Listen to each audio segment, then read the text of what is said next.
Mesdames, Messieurs, bonsoir et bienvenue à cette session d'information dont voici les titres. À l'Assemblée nationale, un groupe de députés a adressé une question d'actualité au Premier ministre sur la situation humanitaire et sécuritaire dans la région du Difa. Une question répondue par le ministre de l'Intérieur ce matin. Les habitants du quartier Nielga installés sur le site des travaux de la route du deuxième pont ont manifesté leur mécontentement ce matin contre une décision de leur faire déguerpir avant de le mettre dans leurs droits.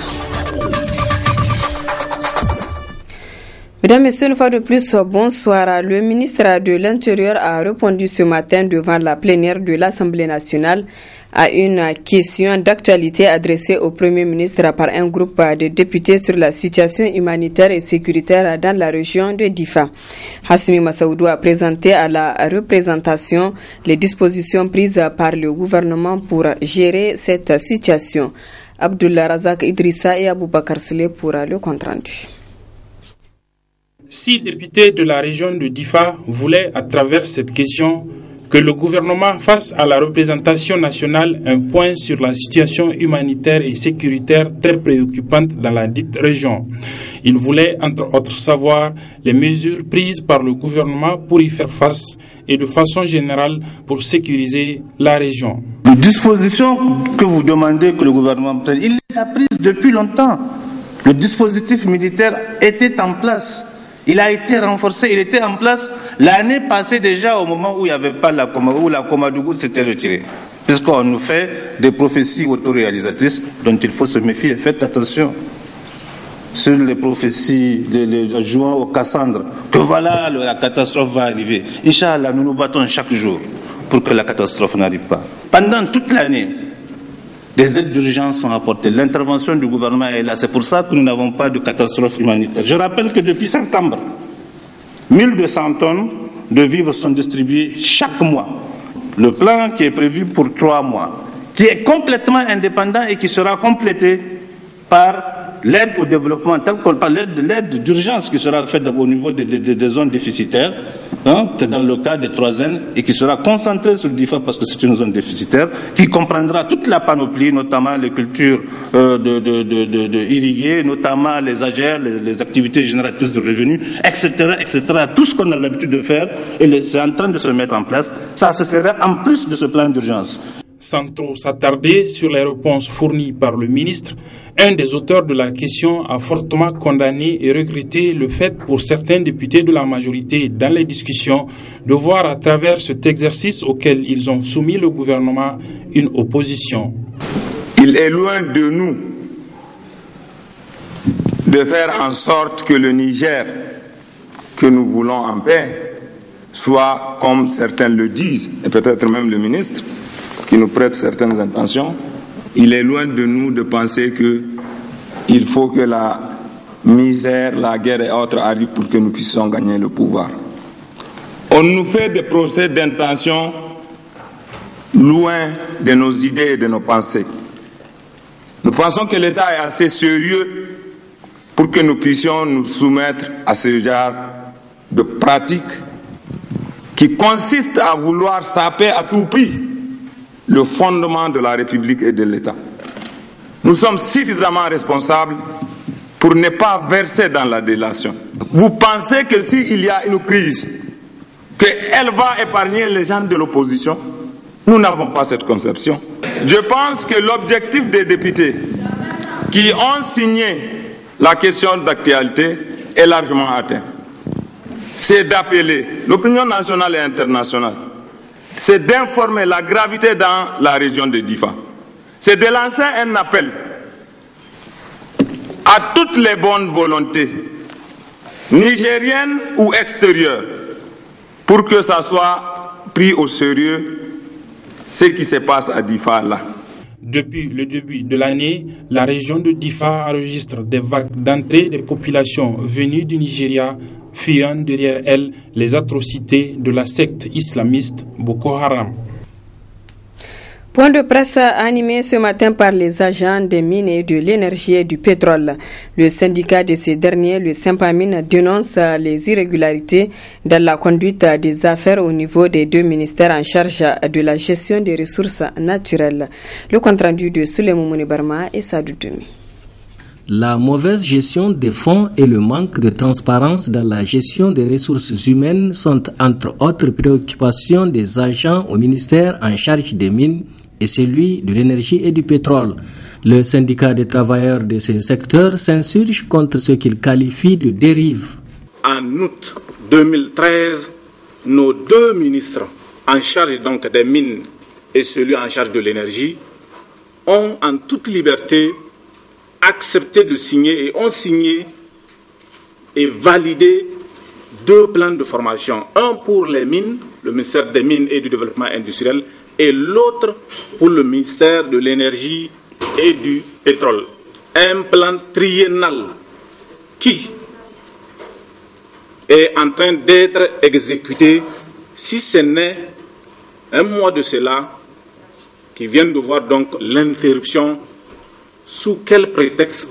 Sous un fallacieux prétexte que le compte est en train de montrer un voyant rouge. Un compte qui est destiné pour une formation.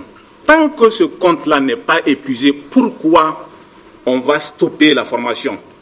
Au niveau du MMDI, le ministère des Mines et du Développement industriel, depuis la séparation donc des deux ministères,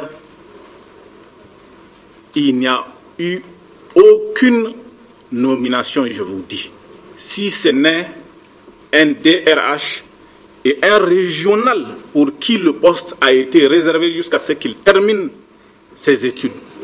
La gestion des affaires dans le domaine de l'électricité et la question du contrôle dans le secteur pétrolier font également l'objet de blocages. Le Sympamine s'indigne. Le Niger a le bonheur ou le malheur que c'est la Nigélec qui est la seule société qui est chargée de cette mission. Malheureusement, il y a un niveau de non-respect des textes, des institutions, des personnes et de tout, là où nous sommes obligés de venir informer les plus hautes autorités de ce pays pour qu'ils sachent qu'est-ce qu'il en est.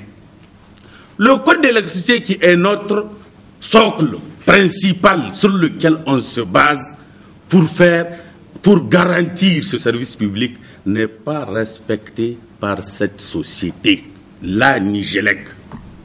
Les décrets d'application, encore pire. Il y a un autre frein majeur. Il y a une querelle au haut sommet de notre administration.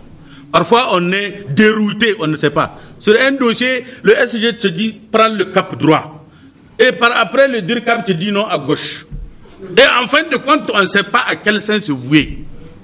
Vous voyez, à travers ça, il y a un amalgame d'attribution. Et les uns et les autres se permettent aisément d'exercer les attributions de la DGE. Quelque part, le SG est point focal d'un programme technique, d'un projet technique. Je ne pense pas si quelque part c'est ça la mission d'un DIRCAP. Ou bien toutes les missions de la DGE, le secrétariat général s'en arroge. Honnêtement, ça je veux que le chef de l'État, qu'il fasse lumière. Si ce que j'ai dit, on a tort, je suis prêt à reconsidérer ma position. Mais je veux que les Nigériens et tout l'échelon de l'administration, si ce que j'ai dit est faux. Et ce qu'on a tenu à dire ici, c'est pour que le service public au Niger soit sauvé et amélioré. Face à cette situation, le Sympamine envisage de prendre des dispositions nécessaires si toutefois les problèmes évoqués ne seront pas résolus avant le 6 janvier 2015. Cet après-midi, le ministre des Mines a vite réagi à travers un point de presse, à toutes les accusations portées contre Omar Hamidou Tchana. Des précisions ont été apportées. On écoute le ministre des Mines. S'il y avait dysfonctionnement, je pense que le ministère n'allait pas enregistrer les différents résultats, à commencer par le premier Nigérien d'entre nous, le chef d'État, salué, et sans compter les autres résultats obtenus aussi bien dans le domaine minier et industriel. Il a aussi également été question d'intrusion, de mauvaise gestion. Je pense que tout cela ne sont que des propos qui ne sont pas fondés et qui, pour moi, ne méritent pas de réponse. Je le constate pour le regretter, que c'est la deuxième fois que ce genre d'événement intervient, jusqu'à la presse commence à parler de remaniement. Ils ont relevé 3 catégories de problèmes. Le premier, c'est l'exécution du plan de formation. Pour que tous les Nigériens comprennent, les agents du ministère des Mines et du Développement industriel ont un privilège d'avoir un fonds communément appelé compte 3801 qui est alimenté par les contributions au plan de formation des sociétés minières qui est de $10,000 par permis. Ce montant est réparti selon un canevas bien précis. Je crois que si ma mémoire est bonne, c'est 40% qui sont réservés à la promotion. Un plan de formation a été élaboré. Je les ai entendus dire en toute liberté. Je ne pense pas que ce soit en toute liberté parce qu'il y a eu plusieurs séries de grèves pour que nous consentions à signer ce plan de formation qui, pour moi, je le dis et je leur ai dit que ce n'est pas un plan de formation, c'est pour moi un catalogue de visite, mais ce n'est pas un plan de formation. Et d'ailleurs, la Cour des comptes, dans son dernier rapport, a fait la recommandation que nous devons faire un plan de formation adéquat. Nous avons exécuté ce plan de formation et à l'heure où je vous parle, je n'ai sous mon bureau aucun dossier de plan de formation. Ce qui s'est passé, c'est que nous avons demandé à faire le point sur l'utilisation du compte.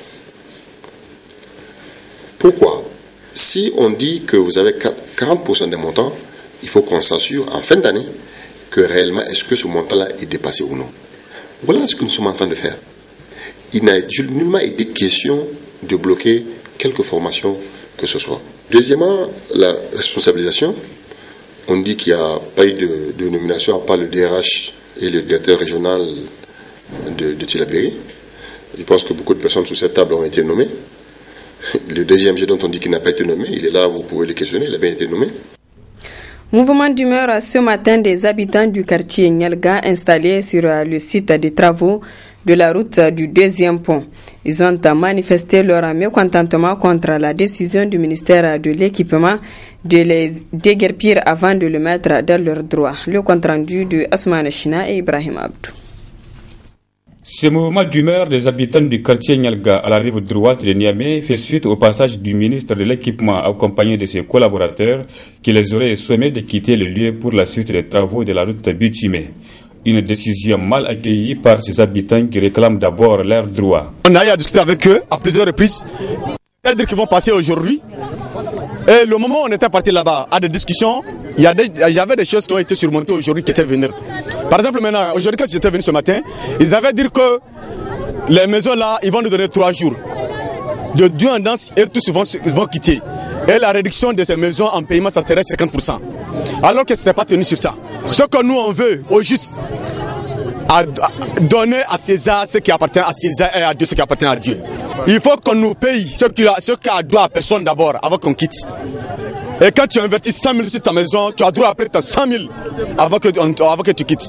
Parce que l'avoir qu'on voulait faire, ça nous appartient tous. Mais on ne peut pas manger la tête de quelqu'un au cœur de quelqu'un. Payez-nous sincèrement dans notre territoire et vraiment on est ensemble avec eux. Les locataires de ce site doivent déguerpir pour permettre le prolongement de la route du deuxième pont dont les travaux ont déjà commencé. Le collectif des organisations de défense des droits de l'homme et de la démocratie CODE tient depuis ce matin sa 4e assemblée générale ordinaire au siège du SNAD.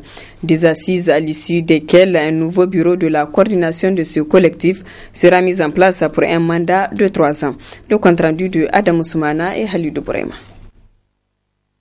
L'ensemble des 44 structures formant le collectif des organisations de défense des droits de l'homme et de la démocratie est représenté à cette Assemblée générale 4e du genre depuis la création du dit collectif. Des assises d'ailleurs rehaussées par la présence de présidents d'institutions de la République et d'un représentant du ministre de la Justice, mais également de partenaires au premier rang desquels l'Institut danois des droits de l'homme. Aujourd'hui, votre réseau a atteint l'âge de la maturité, car 10 ans de combat et de lutte pour la promotion, la protection et la défense des droits de l'homme est un signal fort pour vous encourager à persévérer davantage dans la lutte et l'atteinte de vos idéaux.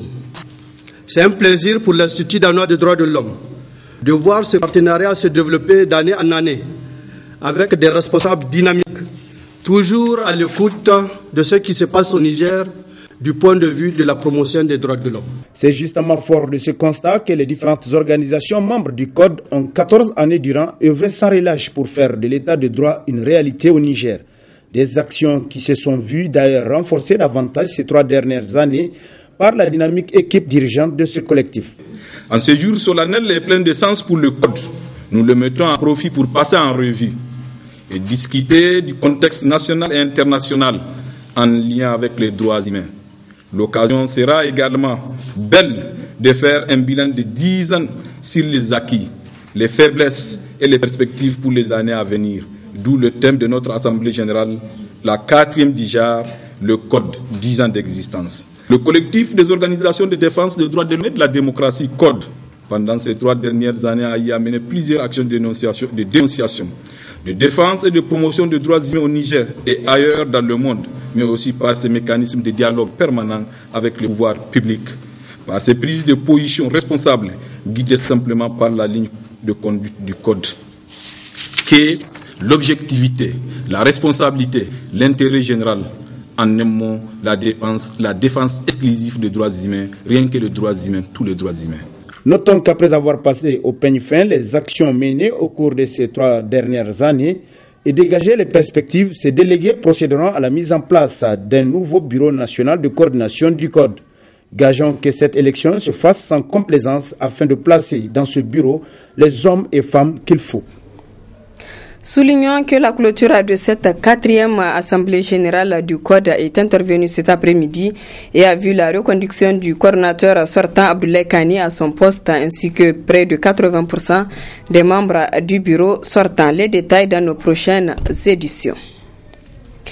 Le syndicat libre des enseignants du secondaire SILES Niger a tenu ce matin dans la salle de réunion du stade général Sékou Kounté son conseil national syndical.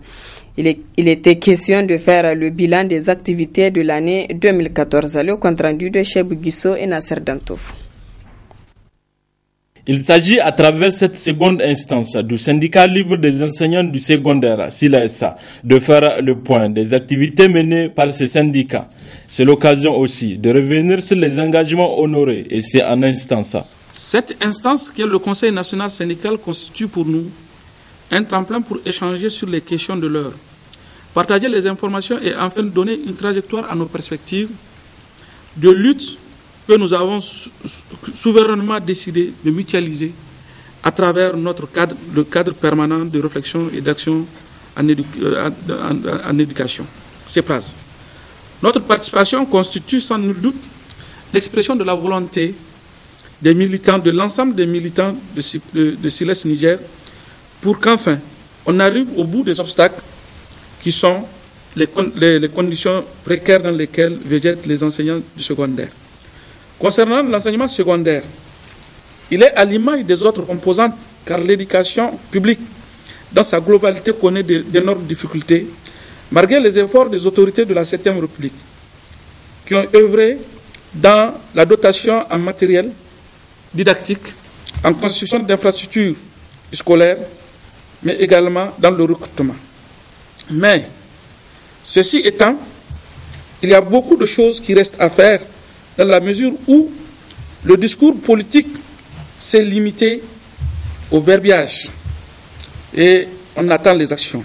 Le secrétaire général adjoint de la Confédération générale des syndicats libres, à laquelle est affilié le SILES, a salué la tenue de ces conseils et a rappelé à l'assistance de l'importance des futures élections professionnelles qui permettront à la GCL Niger de sortir la tête haute.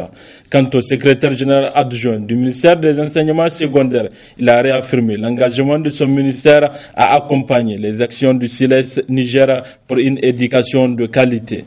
La force d'un syndicat réside avant tout dans sa capacité à se projeter et à proposer les meilleures voies qui soient pour répondre à la forte demande sociale du secteur qui l'anime. Si notre département ministériel a mis en place un cadre de concertation pour l'enseignement secondaire, c'est assurément parce que nous croyons fermement à l'apport positif que ses partenaires, surtout les syndicats, pouvaient apporter dans l'édification d'une école au service de notre pays. Une école où il fait bon vivre et apprendre. Une école de progrès avec un souci constant, celui de faire que tous les enfants du Niger, dans quelques coins et recoins de ce pays qui se trouvent, accèdent à une éducation de qualité. Des recommandations et résolutions seront formulées au terme de ces travaux pour une bonne amélioration du système éducatif du secondaire. Point de presse cet après-midi du Comité olympique et sportif du Niger, COSNI, à l'ordre du jour le bilan des activités depuis l'élection du 21 juillet 2014 et les perspectives de 2015. Tijani Amadou, secrétaire général du COSNI, dans cet extrait. Juste après donc l'installation de ce nouveau conseil, nous avons rétabli les relations de confiance avec le CIO et ses démembrements. Ensuite, nous avons réactualisé le programme d'activité du COSNI en ce qui concerne le dernier semestre 2014 pour l'adapter à la nouvelle vision qui repose essentiellement sur un changement qualitatif des actions car complètement tourné vers la production des résultats, vers la performance. Nous avons, dans cette dynamique-là, demandé à l'ensemble des fédérations de présenter des candidatures en ce qui concerne les bourses olympiques, pendant qu'effectivement, nous étions déjà en retard par rapport à ces bourses, presque un retard d'environ presque un an. Mais compte tenu de cette sérénité retrouvée, compte tenu de la confiance retrouvée au niveau international et au niveau local, j'ai le plaisir de vous informer que le Niger vient d'être doté de 5 bourses olympiques. 2 bourses au niveau local pour la natation, donc une bourse pour l'athlétisme à Rouen, donc en France, une bourse pour le taekwondo et une bourse pour le judo. Toutes ces 3 bourses-là vont s'exécuter en France, à Rouen. Les autres athlètes qui ont présenté les candidatures, qui n'ont pas été retenus, vont être également accompagnés dans le cadre du programme continental en ce qui concerne leur préparation et leur participation aux Jeux africains. Ainsi, au-delà des activités routinières, des activités de routine que mène le COSNI, notamment la mise en œuvre des programmes de la solidarité olympique qui permettaient d'appuyer les fédérations à travers donc des attributions de différentes sortes d'appui.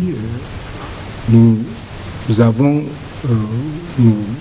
programmé pour l'année 2015 d'autres activités qui peuvent permettre effectivement de mobiliser l'ensemble du mouvement sportif autour de la question sportive.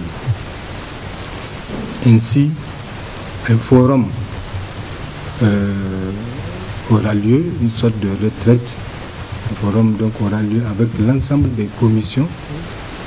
Nous avons 10 commissions, avec l'ensemble des commissions créées au niveau du comité olympique, avec l'ensemble des personnes, des personnalités ayant rendu d'immenses services, avec l'ensemble des membres d'honneur, avec l'ensemble des membres honoraires, donc avec les partenaires techniques et financiers. Donc il sera fait un forum pour analyser le programme d'activité donc 2015-2019 du comité olympique avec tous ses partenaires afin que quelque part chacun puisse apporter sa contribution dans l'élaboration d'une feuille de route que nous voulons comme feuille de route partagée par l'ensemble des acteurs du mouvement olympique. Voilà, mesdames, messieurs, sur ce s'achève ce journal. Merci à vous de l'avoir suivi.